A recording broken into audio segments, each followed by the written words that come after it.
In this video, I'm going to be sharing with you some more tips on how to have a conversation with a guy to make him more interested in you and to ultimately make him pursue you.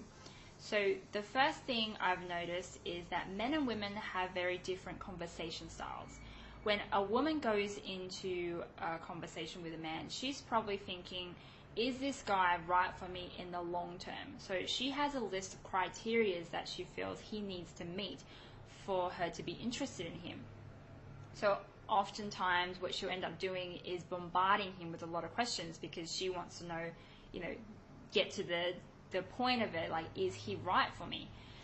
However, a guy is different in the sense that he is only looking to impress you enough or find you, whether he finds you interesting enough to impress you enough to get to the next stage with you. So the next stage may be to get your phone number, to get a date with you, or to get a kiss with you.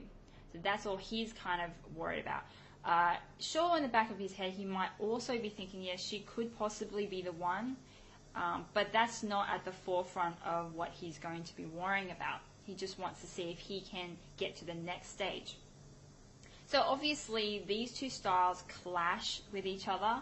So if you are dominating the conversation by throwing questions left and right at him, not allowing him to do his part, which is to impress you and see if he can get to the next stage with you, you're really putting him into the corner, right? If you throw out these questions and he doesn't know how to answer them, you're taking the control away from him, and he's going to feel less interested because he doesn't know where to go from there, right? Because you cornered him in, basically. So in the beginning, what you really want to do is you want to relax a bit. Don't put so much pressure on you and think that the conversation needs to be on all the time and has to be dead on focused about, is this guy right for you, kind of thing.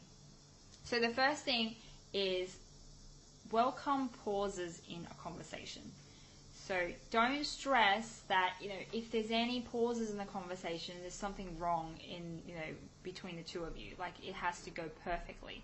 Pauses are actually a good thing, and it's a natural thing, right? If you're comfortable with someone, there's going to be pauses.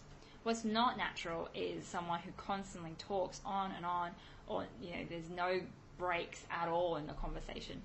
Right. So the pauses does the second thing, which is it signals to him that, gives him the opportunity to do what he needs to do, which is to impress you, try to impress you, in whatever way he feels he needs to. So if he is kind of interested in you and he wants to, move it along so he can get to know you more, then he will, try to make you laugh, try to be funny, try to say the things that you probably want to hear to make you feel good, right? This is good. This is good because then it puts him in the pursuit mode, right, to try to pursue you.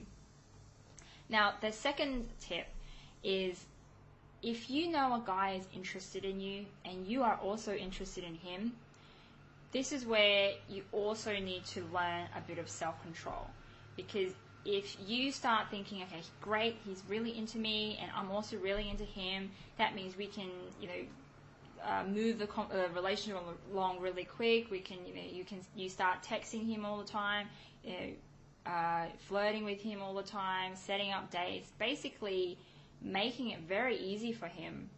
Then once again, you're cutting off his opportunity to pursue you, because if a guy is interested in you, he will naturally pursue you. He will naturally be chasing you up for contact, for another date, regularly, because he knows if he wants more time with you because he likes you, he needs to do that. If you stop giving him that opportunity to do that, you start making it easy for him, then he will actually lose a bit of interest. Because you're already doing it, so he can kind of take his time with you. He doesn't need to pursue as hard. So the third tip is make sure you don't close the doors too early on him. What I mean by that is if you start telling him, once again, the things you don't like. So if you say, I don't like this, I don't like that, I don't like guys like this, like that, your list of criteria is kind of subtly like slipping them into the conversations and things like that, then once again, you're boxing him into the corner, because he will probably think the next time he thinks of you, he will think, well, she doesn't like this, doesn't like that, and it will be then too hard for him to please you. Okay, so the third tip is really about make it easy for him to impress you and please you, because a guy will more readily chase. Like I said, guys only want to do enough to get to the next stage with you. So if you make it seem so difficult for him to even just get to the next stage with you, like the next date, or kiss or whatever, then most likely he's going to think, oh, she's too difficult, too hard, he'll lose interest and go after someone else. So yeah, basically don't make it too difficult, make it easy for him to pursue you, and then it'll be more enjoyable for both of you. So that's basically my tip this week. If you like more tips and help on dating and attracting men, check out the site